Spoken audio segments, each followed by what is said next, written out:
Hello, everyone, and welcome to another exciting episode of our podcast, where we help you learn and grow in English in the most fun and practical way. I'm Sophia, and joining me today, as always, is Adam. Hey there, everyone. We're thrilled to have you with us today because we've got an awesome topic lined up for you. Something that can transform your language skills, boost your creativity, and even take you to different worlds without leaving your home. That's right, Adam. Today we're talking about the power of reading books. Whether you're an avid reader or someone who hasn't picked up a book in a while, this episode is for you. We'll explore why reading is not just a hobby, but an essential skill that can open doors in both your personal and professional life. Absolutely. Did you know that just 15 minutes of reading a day can make a huge difference in your vocabulary, focus, and even your imagination? And for those of you learning English, reading can be one of the best tools to improve your language skills quickly and naturally. Exactly. So, grab your favorite book, or get ready to find one, and let's dive into the many reasons why reading is so important and how it can make a real impact on your life. Whether you're a beginner or an advanced English learner, we'll also share some practical tips on how to start, what to read, and how to make reading a habit you'll actually enjoy. So, stay tuned. This is going to be a page-turner. Segment 1. Why is reading important? So, Sophia, let's kick things off with the big question. Why is reading so important? I mean, in today's world with videos, podcasts, and social media, do people still need to read books? Great question, Adam. While there are so many ways to consume information, reading remains a fundamental skill. One major reason is that it engages your mind in a way that other mediums just can't. When you read, you're not just absorbing information. You're also analyzing, interpreting, and even imagining things that aren't explicitly stated. That's true. Reading requires active engagement. Unlike watching a video where everything is presented to you, reading lets you fill in the blanks with your own thoughts and ideas. It's like a mental workout, exercising parts of your brain that help improve focus and concentration. Exactly. And think about this.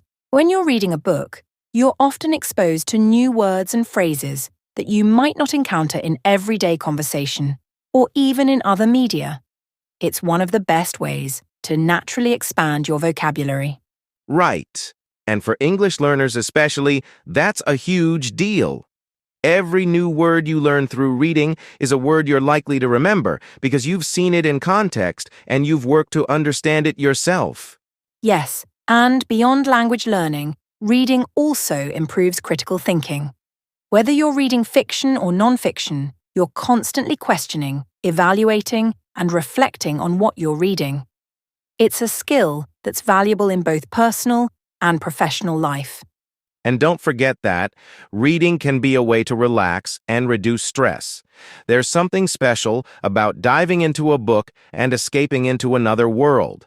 Studies even show that reading can lower your heart rate and reduce tension in your muscles, almost like a form of meditation. That's such a good point.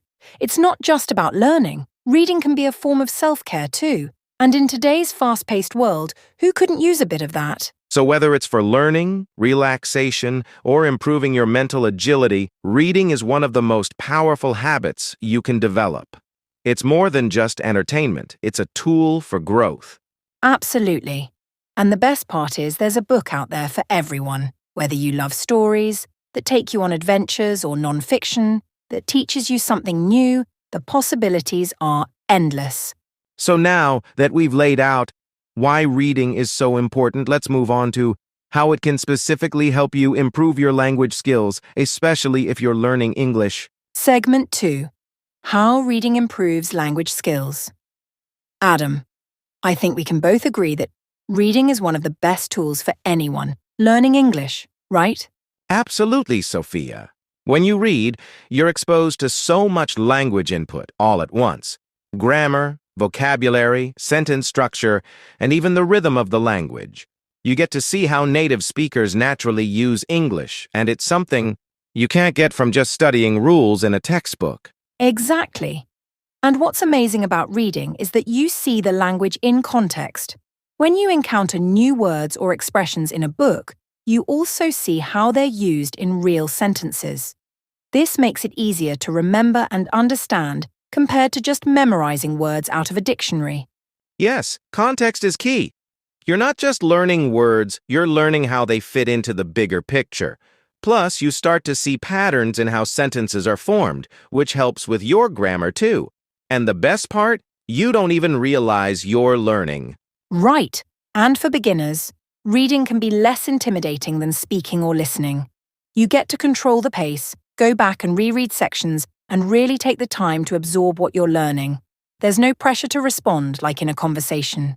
That's such a good point, and let's not forget how reading can improve your writing skills as well. When you read well-written books, you naturally absorb the way sentences are constructed, and that reflects in your own writing. It's almost like you're getting an unconscious lesson in style and tone. Exactly. And as you become more comfortable with reading, you'll notice that your speaking will improve too. You'll start using the words and expressions you've read without even realizing it.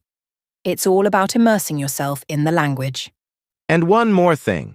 Reading doesn't just expose you to everyday conversational English. You'll also encounter more formal or literary language, which can be really helpful in situations like writing essays, emails, or even giving presentations. Right. It broadens your range. You get to see how English is used in different contexts, from casual conversations to more formal settings. This diversity is what helps you become a more flexible and confident speaker. So whether you're reading short stories, novels, or even articles online, every bit of reading you do is like investing in your language skills. It's an easy way to learn passively while enjoying a good story or gaining knowledge. Exactly. The more you read, the more you'll feel, the language becoming second nature to you. It's one of the most enjoyable and effective ways to improve your English. So grab a book and let the learning begin. Segment 3. The mental and emotional benefits of reading. Now that we've talked about how reading improves your language skills, let's shift gears a bit and dive into the mental and emotional benefits. Adam, it's fascinating how reading isn't just a tool for learning, but also for mental well-being, isn't it? Absolutely, Sophia. Reading does so much more than expand your vocabulary. It has a real impact on your mind and emotions. Let's start with stress. Studies have shown that reading can actually lower your stress levels. It's like an escape from reality where you can immerse yourself in a different world and forget about your worries for a while. That's so true. It's almost like meditation in a way. When you're lost in a good book, your mind slows down, and you focus on something other than your daily stressors. It helps you relax, and after reading, you often feel refreshed and more centered. And not just that. Reading can also improve your focus and concentration.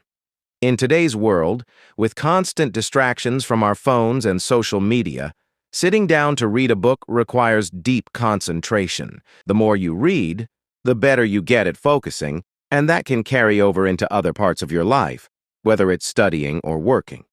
Exactly. It's like a mental exercise. And another fascinating benefit is how reading can actually increase empathy. When you're reading fiction especially, you get to step into the shoes of the characters. You see the world through their eyes, understand their emotions, and that can make you more empathetic in real life. Yes, that's such an important point. Reading about different lives, cultures, and experiences helps you connect with others on a deeper level. You start to understand people's struggles, hopes, and dreams, and that can really broaden your perspective on the world. And let's not forget how reading can boost creativity.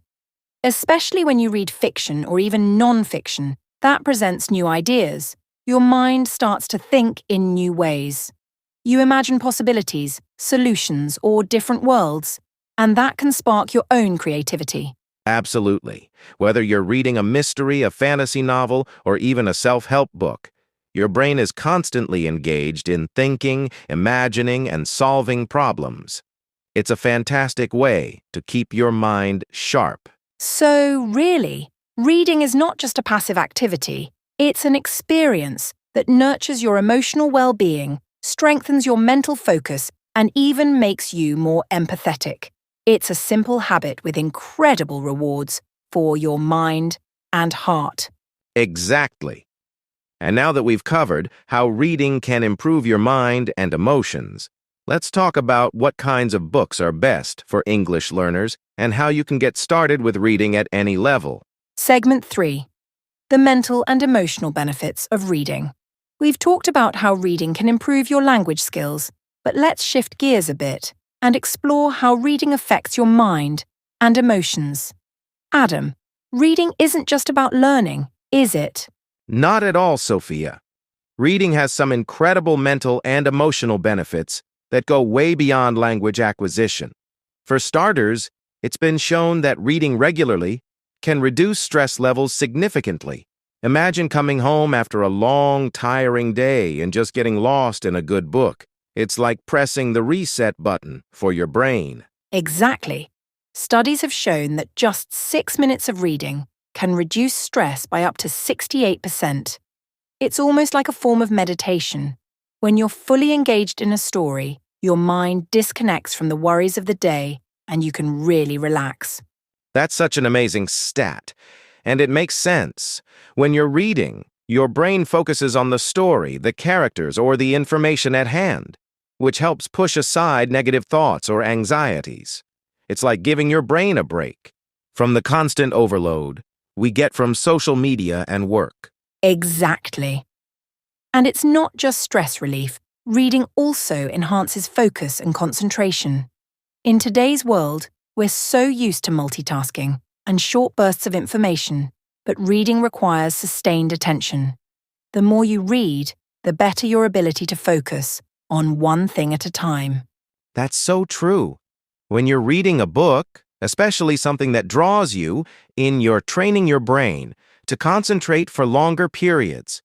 It's almost like a mental exercise that strengthens your focus, which is something we could all use more of in our fast-paced lives. And let's not forget about empathy. Reading fiction in particular allows you to step into someone else's shoes, experience their emotions, and understand different perspectives. When you follow a character's journey, you often feel what they're going through. It's a great way to build emotional intelligence. Absolutely.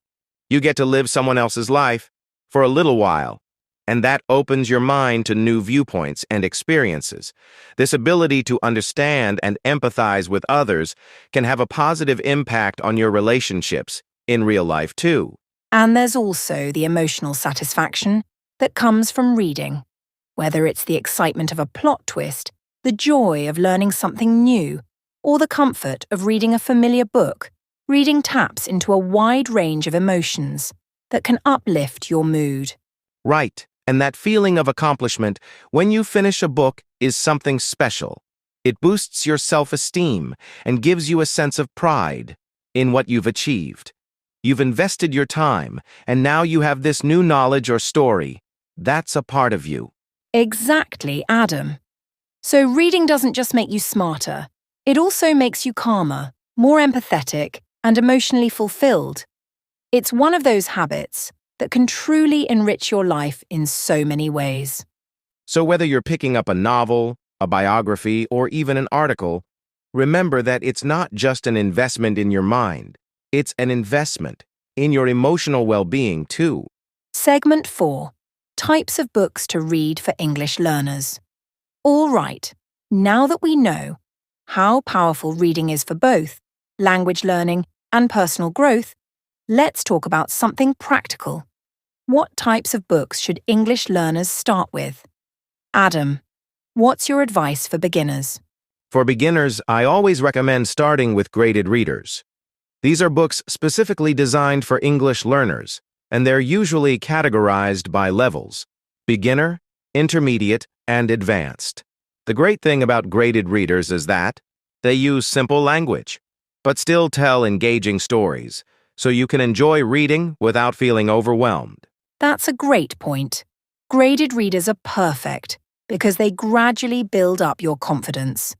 They often include helpful features, like vocabulary lists or questions at the end of each chapter to test your understanding.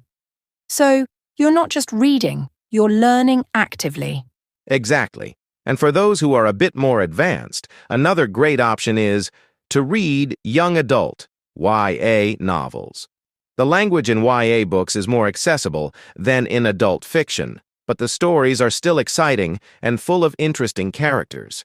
You get exposure to everyday conversational English, which is super useful.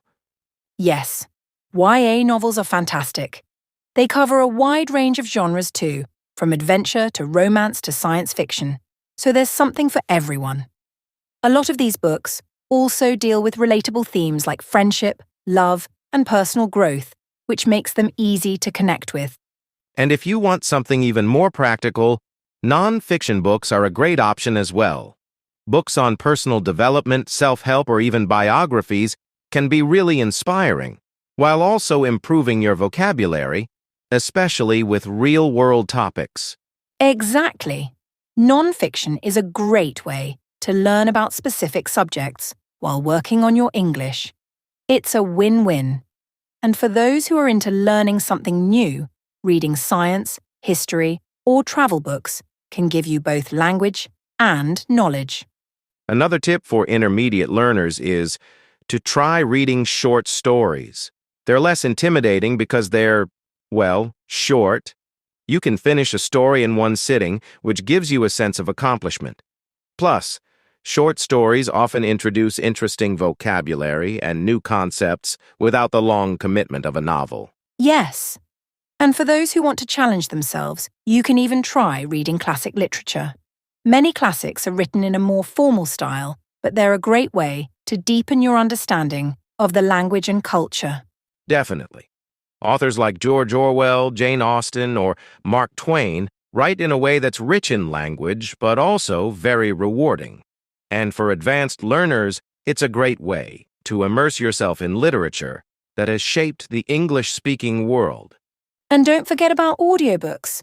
If you're not quite ready to dive into reading full-length books, listening to audiobooks is a great way to ease into it. You can follow along with the text, and it helps with pronunciation and listening skills. That's a great point. Combining audiobooks with physical books can really accelerate your learning.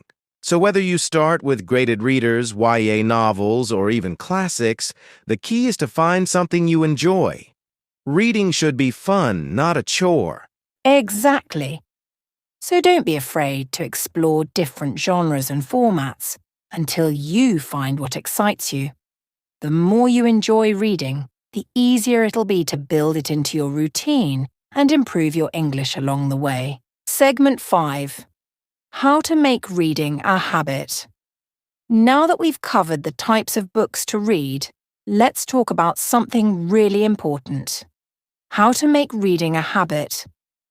Adam, I know many people struggle to fit reading into their busy lives.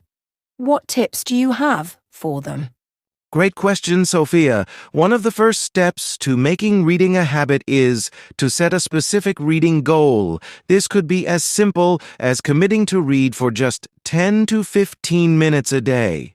By starting small, you can gradually increase the time as it becomes a part of your routine. Absolutely.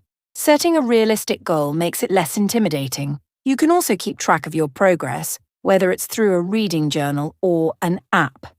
Seeing how much you've read can be really motivating. Definitely.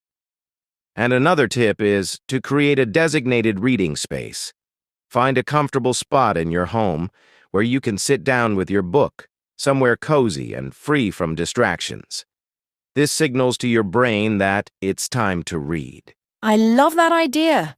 Having a dedicated space can really help set the mood for reading. And speaking of environment, try to limit distractions. Turn off your phone or put it on silent mode while you read.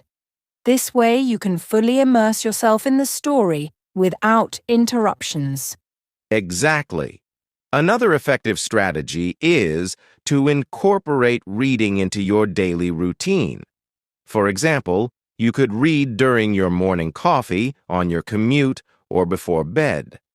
Associating reading with these daily activities can help it become a natural part of your life. That's a great point. And if you find it hard to read physical books, consider audiobooks or ebooks. They're incredibly convenient, especially if you're on the go.